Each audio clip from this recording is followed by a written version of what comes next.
Hello student, तो आज हम लोग पढ़ रहे हैं application of concept of identity. इस बार यहाँ क्वेश्चन नहीं है, क्वेश्चन आगे आएंगे। इस बार हमने पूरी थ्योरी लिख रखी है। आइडेंटिटी का कंसेप्ट को हम आपको रिकैप कराते हैं, ये हम पहले बता चुके हैं।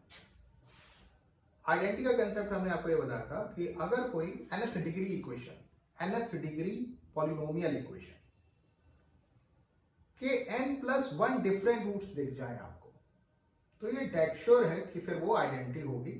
तो इट मीन्स वो x की या वेरिएबल की हर क्वांटिटी के लिए सेटिस्फाई हो जाएगी, हर वैल्यू के लिए सेटिस्फाई हो जाएगी।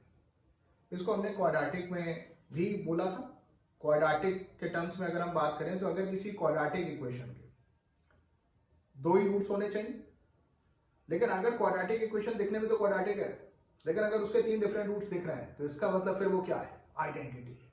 इट मींस x की हर वैल्यू के लिए सेटिस्फाई हो जाएगी या वेरिएबल के लिए। x तो मैं इसलिए बोल रहा हूं कि आपको समझने में आसानी हो।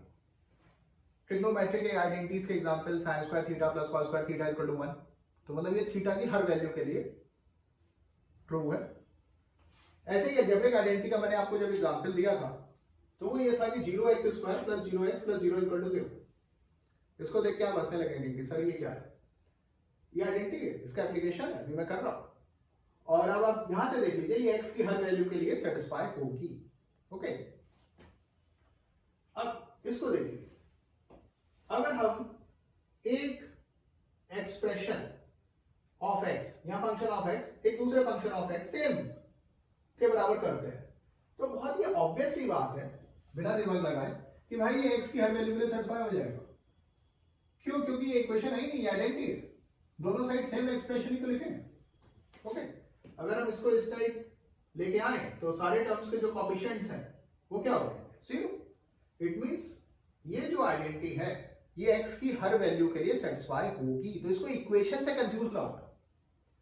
हो सकता है fx इक्वल टू 0, अगर हम इसको सिर्फ ऐसे लिखें x square minus 5x plus 6 is equal to 0, ये इक्वेशन है, ये इक्वेशन है, और ये x की क्वाड्रेटिक है, तो दो ही वैल्यूज के लिए सेटिस्फाई हुई। और वो अपने फैक्टर से देख सकते हो, श्रीधराचार्य मेथड से देख सकते हो। x की जो वैल्यू आएगी वो एक 2 आएगी और एक 3 आएगी। तो इक्वेशन और आइडेंटिटी में आपको कोई कंफ्यूजन नहीं होना चाहिए। इक्वेशन x की कुछ स्पेसिफिक वैल्यूज के लिए ही सेटिस्फाई होती है, और अगर पॉलिनोमियल इक्वेशन की बात करें तो जितने डिग्री की इक्वेशन होगी उतने ही रूट्स होंगे, ना उससे कम ना उससे ज्यादा। आइडेंटिटी की बात करते हैं तो आइडेंटिटी x की इनफाइनाइट वैल्यूज के लिए, x की ऑल पॉसिबल वैल्यूज के लिए सेटिस्फाई होती है। तो अगर fx इक्वल टू fx है, यानी ये आइडेंटिटी है, तो x की इनफाइनाइट वैल्यू के लिए वो सेटिस्फाई होगा। तो x के लिए अगर हम 3 डालें, 4 डालें, 5 डालें, तो आप कंफ्यूजन ना होना कि वो इक्वेशन के रूट से, अरे नहीं भाई वो इक्वेशन है ही नहीं, वो आइडेंटिटी है। तो x की कोई भी वैल्यू डालने से पहले हमें बस ये इंश्योर करना पड़ेगा कि वो आइडेंटिटी हो। आइडेंटिटी ऐसे तो दिखेगी नहीं, और ऐसे दिखेगी तो कोई फायदा भी नहीं होगा। देखिए इसी फॉर्म में है, और यहां भी फंक्शन के जो है ना फॉर्मेट दोनों साइड बदले होंगे, होगा एक्सप्रेशन एक ही, वो आपको जज करना पड़ेगा, एनालाइज करना पड़ेगा, उसी के बेस पे क्वेश्चन बनेंगे। और उसी पे आज का टॉपिक है, that is application of concept of identity. Okay, एक बार हम आपको क्वाड्रेटिक की थ्योरी रिकॉल कराते हैं एक सिंपल से एग्जांपल के साथ। ये क्वाड्रेटिक इक्वेशन है, x square minus 5x plus 6 is equal to 0। Factor method यहाँ क्वाइट ऑब्वियस दिख भी रहे हैं, इसके रूट्स क्या है 2 और 3। इसमें हमने 2 का मल्टीप्लाई कर दिया। 2 का ही क्यों, किसी का भी कर दो, किसी भी कांस्टेंट का, फिलहाल हमने 2 का कर दिया, तो हर एक टर्म में हो जाएगा। और ऑब्वियस ही बात है कि 2 के मल्टीप्लाई करने से रूट्स तो बदलेंगे नहीं, रूट्स तो वही रहेंगे, क्या 2 और 3। अच्छा क्यों? अब इसको ऐसे समझ लो, इसको ऐसे समझा जा सकता है कि हमने कहा x स्क्वायर, ये इसके हम फैक्टर करेंगे तो ये आ जाएगा, ये हम इसके फैक्टर कर रहे हैं, x square minus 5x plus 6 is equal to 0, ये फैक्टर किया ही आ गया। अब इसमें आपने 2 का मल्टीप्लाई किया, तो इससे क्या फर्क पड़ा? कांस्टेंट जो है वो x की वैल्यू तो चेंज कर नहीं पाएगा, 2 और 12 वो डजंट मैटर। ओके, तो किसी एक कांस्टेंट का मल्टीप्लाई करने से फंक्शन तो ये चेंज हो गया, ये जो पहले जो क्वाड्रेटिक दिख रही थी अब क्वाड्रेटिक दूसरी दिख रही है, लेकिन रूट्स वही है, क्या 2 और 3। तो यहां हुआ क्या, कोएफिशिएंट का रेशियो जो होगा वो सेम होगा। क्यों? क्योंकि हमने किसी एक कांस्टेंट k का ही तो मल्टीप्लाई किया था, तो k का मल्टीप्लाई हर एक टर्म में हो जाएगा, तो वो हर एक टर्म के कोफिशिएंट्स को k टाइम्स बढ़ा देगा। तो अगर वो k टाइम्स बढ़ा देगा तो जो पहले वाली इक्वेशन है और जो दूसरी इक्वेशन, अगर दोनों इक्वेशंस के सारे रूट्स कॉमन हैं, सारे रूट्स कैसे हैं? कॉमन। सारे रूट्स अगर कॉमन है तो मान लो जैसे 2 और 3 दोनों रूट्स कॉमन है, तो दोनों के फैक्टर रहेंगे x - 2 x - 3 = 0, दोनों में ही होगा। x का कोई और फैक्टर हो नहीं सकता क्योंकि वरना क्यूबिक हो जाएगी। अब जरूरी नहीं है कि ये दोनों fx सेम देखें, क्योंकि हो सकता है एक fx से दूसरा एक्सप्रेशन gx मान लो लाने के लिए उसने किसी एक k का मल्टीप्लाई कर दिया हो, और अगर उसने k का मल्टीप्लाई किया होगा तो k का मल्टीप्लाई हर एक टर्म में हो जाएगा, हर एक टर्म में हो जाएगा, तो हर एक टर्म के कोएफिशिएंट को k टाइम्स बढ़ा देगा। तो कंक्लूजन क्या होगा? ऐसा होने से जो कोएफिशिएंट का रेशियो है वो सेम रहेगा। ठीक है, ये हमने आपको क्वाड्रेटिक में भी बताया था। इसको अगर हम जनरलाइज करें इसी स्टेटमेंट को, तो वो स्टेटमेंट ऐसे हो जाएगा कि अगर एक क्वाड्रेटिक इधर रखिए, एक इधर रखिए, ax² + bx + c = 0, इसका रूट्स क्या दे रखे हैं? Alpha beta. px² + qx + r = 0, इसके भी रूट्स अल्फा बीटा दे रखे हैं, श्योर है। दोनों क्वाड्रेटिक इक्वेशन है, दोनों के दोनों रूट्स कॉमन है।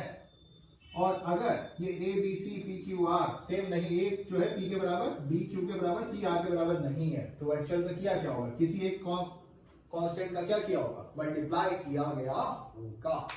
तो हम ये समझ जाएंगे कि जो कोएफिशिएंट का रेशियो है वो क्या होगा? सेम।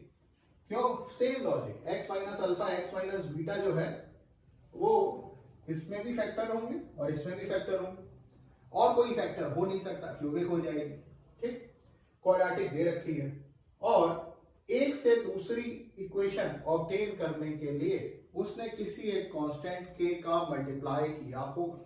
ओके, तो नटशेल में बात ये होगी कि जो कोएफिशिएंट्स के रेशियो हैं वो सेम होंगे। कोएफिशिएंट्स के रेशियो मतलब हर एक टर्म के जो कोएफिशिएंट्स हैं, x² का कोएफिशिएंट ऊपर क्या? a, नीचे क्या? p, इसका जो रेशियो है, सेम x का कोएफिशिएंट p, x का कोएफिशिएंट q, इसका जो रेशियो, और कांस्टेंट टर्म का जो रेशियो है वो क्या होगा? k।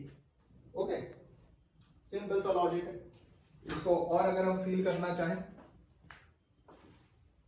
तो इसको आप और फील करें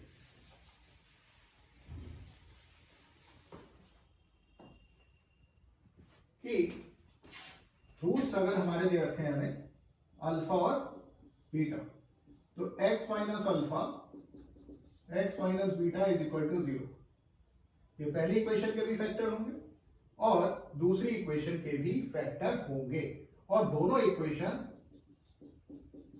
के अगर कोएफिशिएंट सेम नहीं दिख रहे हैं, कोएफिशिएंट मतलब हर एक टर्म के जो कोएफिशिएंट है, तो ऑब्वियस ही बात है कि उसने एक इक्वेशन से दूसरी इक्वेशन ऑब्टेन करने के लिए किसी एक कांस्टेंट k का मल्टीप्लाई किया होगा। k का मल्टीप्लाई करने से होगा क्या? जिस इक्वेशन में मल्टीप्लाई किया होगा उस इक्वेशन के हर एक टर्म में k का मल्टीप्लाई हो जाएगा,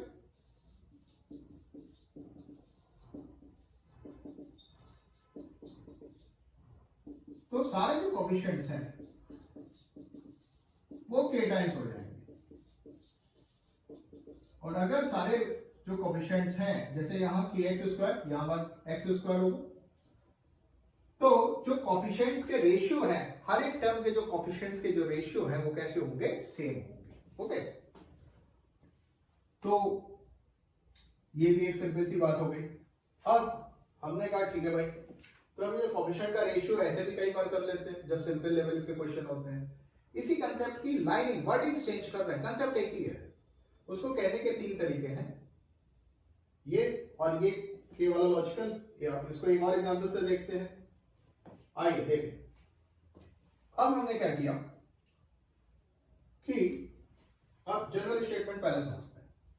अगर दो पॉलिनोमियल इक्वेशन है सेम डिग्री की और उनके सारे रूट्स कॉमन है, यहां हमने 4 लिख रखे हैं, जो भी नहीं 4 है, दोनों के 2 हो तो भी चलेगा, 3 हो तो भी चलेगा, कोई भी डिग्री हो, दोनों की डिग्री सेम होनी चाहिए, सारे रूट्स कैसे होने चाहिए? कॉमन होने चाहिए। और अगर ये fx और gx सेम ना दिख रहे हो तो एक्चुअल में हुआ क्या होगा? भाई x का कोई और फैक्टर तो हो नहीं सकता, क्योंकि अल्फा बीटा गामा डेल्टा अगर ये वाला केस ले लेते हैं मीन वाई, तो फैक्टर तो फिक्स हो गए, 4 फैक्टर होंगे, x minus alpha, x minus beta, x minus gamma, x minus delta equal to 0, वो दोनों में ही होंगे। x का कोई और टर्म हो नहीं सकता, डिग्री चेंज हो जाएगी, डिग्री दोनों की क्या है 4, अरे रूट एक्स्ट्रा भी आ जाएगा, तो ये रूट दोनों इक्वेशंस के सारे रूट्स कॉमन हो गए। तो अब एक इक्वेशन से दूसरी इक्वेशन ऑब्टेन करने के लिए उसने किसी एक कांस्टेंट का मल्टीप्लाई किया होगा। अच्छा ये भी हो सकता है कि k की वैल्यू 1 हो, लेकिन हमें इंश्योर करना पड़ेगा कि भाई दोनों एक्सप्रेशन सेम है कि नहीं है। तो एक्चुअल में होगा क्या, इट इज नॉट नेसेसरी कि fx dx के बराबर हो। बेस्ट तरीका ये है कि fx is equal to k times gx, और k क्या होगा, कांस्टेंट। ओके, तो बस k को ही निकालने की बात है, इसको फील कर लेते हैं। यहां से देखो, अब ये जैसे ये एक इक्वेशन थी हमारी,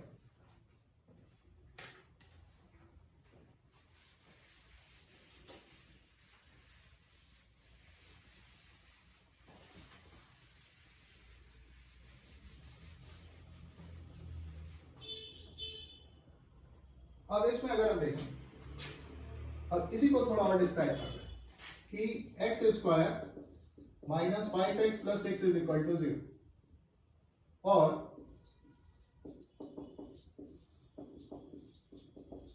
ये दोनों इक्वेशंस के हमें गिवन है कि दोनों रूट कैसे हैं, कॉमन है।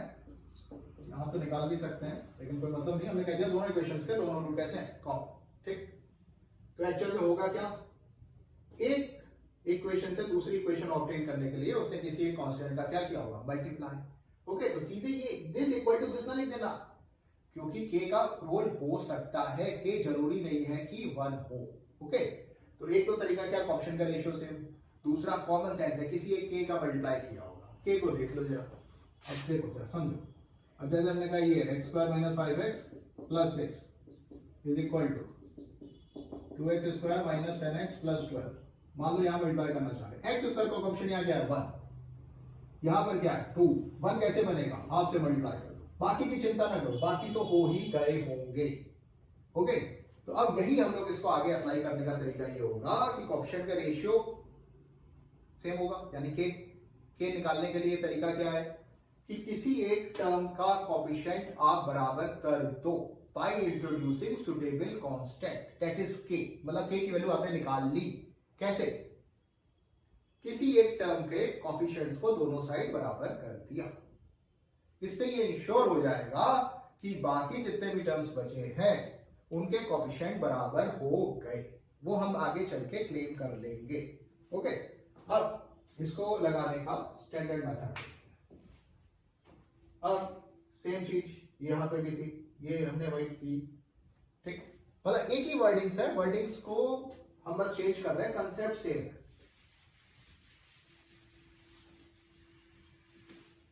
और उसके बाद अगर जब ये बन गया ना fx इक्वल टू gx, तो भैया फिर ये इक्वेशन नहीं है, फिर ये क्या है, आइडेंटिटी है, क्योंकि फिर वो इस फॉर्मेट में आ गए, दोनों एक्सप्रेशन कैसे हो गए, सेम हो गए।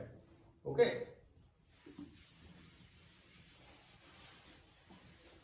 और k की वैल्यू निकालने के लिए सबसे अच्छा मेथड ये है कि किसी एक टर्म का कोएफिशिएंट आप खुद बराबर कर लें by introducing multiplying suitable constant. ठीक, और किसी भी एक टर्म का कोएफिशिएंट अगर बराबर हो गया तो बाकी आप क्लेम कर लेंगे कि भैया बराबर हो गए होंगे। ओके, और उसके बाद फिर वो क्या बन गई होगी, आइडेंटिटी, और आइडेंटिटी बनने के बाद वो x की हर वैल्यू के लिए ट्रू होगी, फिर वो इक्वेशन से कंफ्यूज ना होना। ओके, आइए अब देखते हैं आगे एग्जांपल। यहां पे देखो, ये एक इक्वेशन दे रखी है, एक इक्वेशन दे रखी है। ठीक, इक्वेशन ऑल दो वही है जो चल रही है, वो इसलिए ले रहा है बार बार कि तुम्हें समझ में आए, वर्डिंग्स थोड़ी सी चेंज कर रहा है। दोनों इक्वेशंस हैं क्वाड्रेटिक, दोनों के दोनों रूट कॉमन है, गिवन है, गिवन, और ये फंक्शन इस फंक्शन के बराबर नहीं दिख रहा, और फंक्शन से भी कंफ्यूज ना होना, ये एक्सप्रेशन ही मान लो, फंक्शन में डिटेल फंक्शन जब पढ़ेंगे चैप्टर तब देखेंगे। तो आप जरूरी नहीं कि ये इसके बराबर हो, एक्चुअल में होगा क्या, किसी एक कांस्टेंट से मल्टीप्लाई किया होगा, आइदर फर्स्ट में, दोनों में कह सकते हो, फर्स्ट में मल्टीप्लाई किया होगा तो सेकंड आ जाएगी, सेकंड इक्वेशन में मल्टीप्लाई करोगे तो फर्स्ट आ गई होगी। ठीक, आइए देखते हैं। ये एक्सप्रेशन लिखा, ये एक्सप्रेशन लिखा, ये हमने ब्लैंक छोड़ दिया कि आप सोचेंगे। देखिए एक्स स्क्वायर का ऑप्शन यहाँ पे क्या है 2, यहाँ पे क्या है 1, तो क्या चाहिए 2, मतलब के की वैल्यू आपने निकाल ली और के की वैल्यू निकालने के बाद आपने पुट कर दिया। बाकी इंश्योर हो जाइए, बाकी सारे कोएफिशिएंट कैसे हो गए होंगे सेम। क्यों? क्योंकि किसी एक कांस्टेंट के अलावा और किसी चीज से वो मल्टीप्लाई नहीं कर सकता। ओके, देख भी लीजिए 2x square minus 10x plus 12। Okay, तो एक सिंपल जो हम लोग कहें बोर्ड लेवल के क्वेश्चन, सिंपल, बहुत सिंपल क्वेश्चन ये है कि मान लीजिए यहाँ पे उसने जो है अल्फा कह दिया, अल्फा 1 ले लिया, चलिए, और फिर उसने ये कह दिया, क्वेश्चन पूछ लिया कि ये दोनों क्वाड्रेटिक इक्वेशन है, दोनों इक्वेशंस के दोनों रूट सेम है, find the value of alpha 1। तो हम कहेंगे ठीक है, कोएफिशिएंट का रेशियो सेम कर दो, सिंपल तरीका, उससे भी बेटर तरीका स्टैंडर्ड कि भाई आपने ये एक्सप्रेशन लिखा, आपने ये एक्सप्रेशन लिखा, दूसरा वाला एक से दूसरा ऑब्टेन करने के लिए किसी एक कांस्टेंट का मल्टीप्लाई किया होगा। कांस्टेंट की वैल्यू कैसे निकालेंगे? x स्क्वायर का कोएफिशिएंट यहाँ पर कैसा था 1, यहाँ पे कैसा था 2, हमने 2 से मल्टीप्लाई कर दिया। अब सारे कोएफिशिएंट कैसे हो गए होंगे सेम, तो अब आप क्लेम कर लीजिए। क्लेम कैसे करेंगे? चलिए करते हैं। तो 2x square minus 10x plus 2 alpha 1, ये तो ऑलरेडी गिवन है, तो 2 अल्फा 1 की वैल्यू क्या आ गई 12, तो अल्फा 1 की वैल्यू क्या आ गई 6। ओके, तो फिर से समझते हैं ग्राफ, फिर से इसको कंक्लूड करते हैं। पहली चीज मैंने आपको रिकैप बताता हूं। पहली चीज हमने क्या बताया, आइडेंटिटी क्या होती है। अगर किसी n डिग्री पॉलिनोमियल इक्वेशन के n प्लस 1 या उससे ज्यादा, n से ज्यादा डिफरेंट रूट्स दिख जाए तो वो आइडेंटिटी होगी, दिखेगी इक्वेशन, होगी आइडेंटिटी। मतलब जब आप उसको सिंप्लीफाई करेंगे तो वो इस फॉर्मेट में आ जाएगी 0x square plus 0x plus 0 equal to 0। अगर हम क्वाड्रेटिक की बात करें, मतलब अगर सेकंड डिग्री की बात करें, ओके, मतलब हर एक टर्म का जो कोएफिशिएंट है वो 0 होगा, और अगर वो आइडेंटिटी हो गई तो वो x की हर वैल्यू के लिए क्या हो जाएगी, सेटिस्फाई। ठीक, अब हमने आपको ये कहा कि अगर, फिर हम स्टेटमेंट आपको यही वाला बोल रहे हैं, एक बार रिकैप कर लेते हैं इसको। दो पॉलिनोमियल इक्वेशन है सेम डिग्री की, और दोनों इक्वेशंस के सारे रूट कॉमन है, तो इट इज नॉट नेसेसरी कि fx इज इक्वल टू क्या हो gx। एक्चुअल में होगा क्या, fx is equal to k times gx होगा। अब इस k को निकालने का मेथड क्या है? एक तो कोएफिशिएंट का रेशियो बराबर, दूसरा किसी एक टर्म का कोएफिशिएंट आप बराबर कर दीजिए, बाकी के बराबर हो जाएंगे, उसको क्लेम कर लीजिए। ठीक है, ओके, ये मैंने आपको एग्जांपल बता दिया। अब हम लोग इसी कंसेप्ट का यूज करते हुए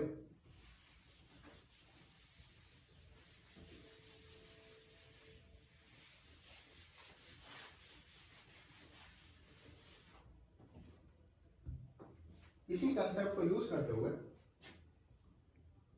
ये जो क्वाड्रेटिक इक्वेशन में होता था सम ऑफ रूट्स और प्रोडक्ट ऑफ रूट्स, आइए एक बार हमने ये लिख रखा है, इसको एक बार हम फिर से लिखते हैं।